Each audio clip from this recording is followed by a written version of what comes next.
Untouchability is the low status of certain social groups confined to menial and despised jobs. It is usually associated with the Hindu caste system, but similar groups exist outside Hinduism. For example, the Burakumin in Japan and Hutu and Twa of Rwanda. At the beginning of the 21st century, there were over 160 million untouchables on the Indian subcontinent. Origins. The sacred books of the Hindus contain no uniform or consistent account of the origin of castes, but offer mystical, mythical, and rationalistic explanations of it, or fanciful conjecture concerning it. The earliest of the Hindu books, written by scholars, describes a society divided into four varnas: Brahman, Kshatriya, Vaishya, and Shudras. The four basic divisions of society had their roots in the Vedic era and assumed definitive form by the 6th century BCE. The idea is further developed in the laws of Manu. The first three varnas are known as the twice-born, all of whom undergo a ceremony in the youth admitting them into high status. The varna caste division excluded the untouchables, who were below the Shudras in any ranking, despised because they engaged in occupations that were considered unclean and polluting. Untouchable castes became a category of varnas without varna, probably sometime after the 4th century CE. The untouchables are mentioned in the Upanishads and early Buddhist literature as a fifth caste, resulting from the polluting contact of Shudra males and Brahmana females. Parallel to the varnas and outside scripture were jatis, meaning by birth, and also translated as castes. A jati is an endogamous group, sharing many customs and often an occupation, usually based in one language area. There were hundreds of jatis within each varna, and while untouchables were a varna without varna, they were members of specific jatis.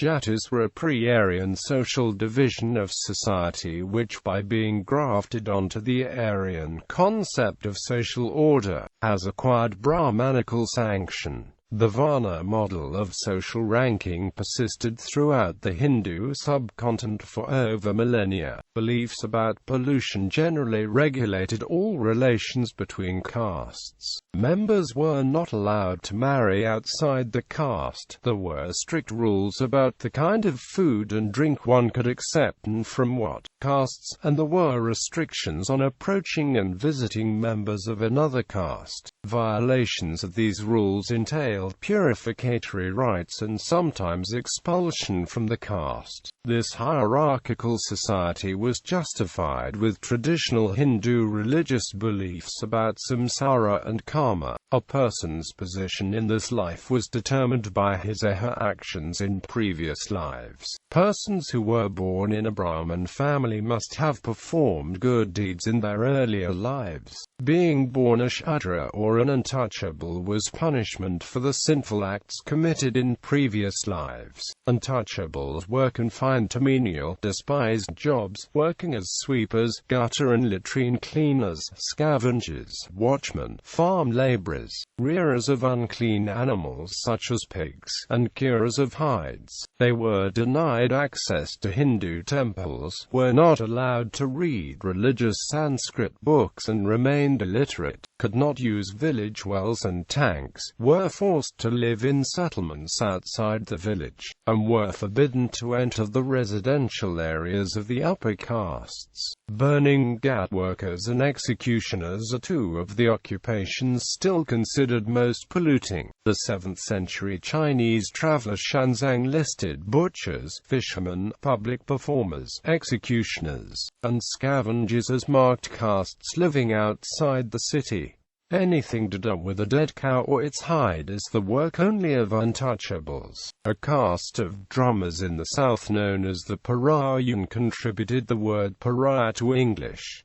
In this case, the drum head made of hide is polluting. For most Indians, especially those who live in rural areas, caste factors are an integral part of their daily lives. In many parts of the country, untouchables are not allowed inside temples and cannot use village water wells. Marriages are generally arranged between persons of the same caste. Deferential bodily movements and speech patterns in the presence of members of the upper castes have governed the appropriate conduct of untouchables in public, and have frequently forbidden them the use of various markers of honor and status, from modes of transport such as elephants, horses, and palanquins to apparel and accessories such as upper body garments, turbans, and shoes.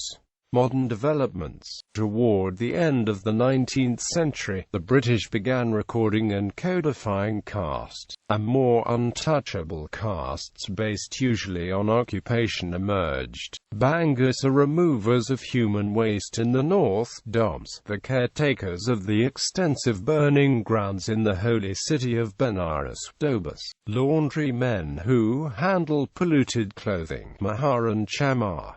However, occupation is not always a reliable guide. Laundrymen and barbers may be untouchables in certain areas of the north but not in the state of Maharashtra. In 1935, the new term scheduled castes, those on a list or schedule, was applied to 429 castes. By 1993, the number had grown to 4,635, including subcastes and small castes. Harijan became the most popular word for the general public, replacing the terms depressed classes, exterior castes, outcasts, and untouchables. The British granted special political representation to the untouchables, who had become politically mobilized under the leadership of Bhimrao Ramji Ambedkar. Ambedkar, a convert from Hinduism to Buddhism, held that the untouchables had been Buddhists isolated and despised when Brahmanism became dominant about the 4th century. While Ambedkar pursued legal and political means of securing untouchables' rights, Gandhi opposed those measures as too divisive, condemning untouchability without renouncing the Varna concept of caste. After India became independent from British rule in 1947, a new constitution was adopted, which abolished untouchability and prohibited discrimination in public places. In addition, special places were reserved for untouchables in higher educational institutions, government services, and in the lower houses of the central and state legislatures. A small proportion of untouchables have managed to gain entry into the middle class as school teachers, clerks, bank tellers, typists, and government officials. However, most politicians belonging to the untouchable community have little say in party matters and government policy making. The majority of untouchables remain landless agricultural laborers, powerless,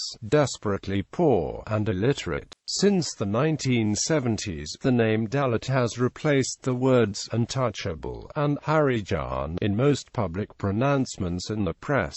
Young men who called themselves Dalit Panthers in imitation of the Black Panthers in the United States are no longer active. Other oppressed castes, who belong mainly to the Shudra caste and form about 50% of the country's population, have demanded from the government benefits similar to those available to Dalits in government service and educational institutions, leading to discontent among the upper castes. A Dalit political party, the Bahujan Samaj Party, founded in 1984 by Kanchi Ram, an untouchable Sikh, is particularly strong in the northern Indian state of Uttar Pradesh, where they receive 20.61% of the votes in the 1996 general elections. Mayawati, a Chamar woman, served 3 terms as Chief Minister of Uttar Pradesh. However, at the national level, the party has captured only 11 seats in the 1996 general elections. In the 1990s there were numerous instances of violence between the middle peasant castes and Dalits in rural areas. Religion. The worship and festivals of the lower castes, including untouchables, emphasize the use of blood sacrifice, liquor, possession, and various forms of bodily chastisements and self-inflicted tortures. The untouchables who became Sikh have created specific faiths that combine Sikhism with popular practices of Hinduism and Islam. Indian Islam refers not so much to the Varna distinctions of caste Hinduism as to the social separation between Ashraf and Ajlaf Muslims. High and low Muslims might worship together in the mosque, but in relations of marriage, commensality, and occupation they remain separate. The Roman Catholic Church, with an extensive membership in southern India, has historically tolerated caste divisions, and has traditionally provided entirely separate of spatially segregated services for the higher and lower caste constituents. Protestant churches in South Asia have opposed caste, but the taint of impurity and its attendant discrimination have clung to their untouchable members.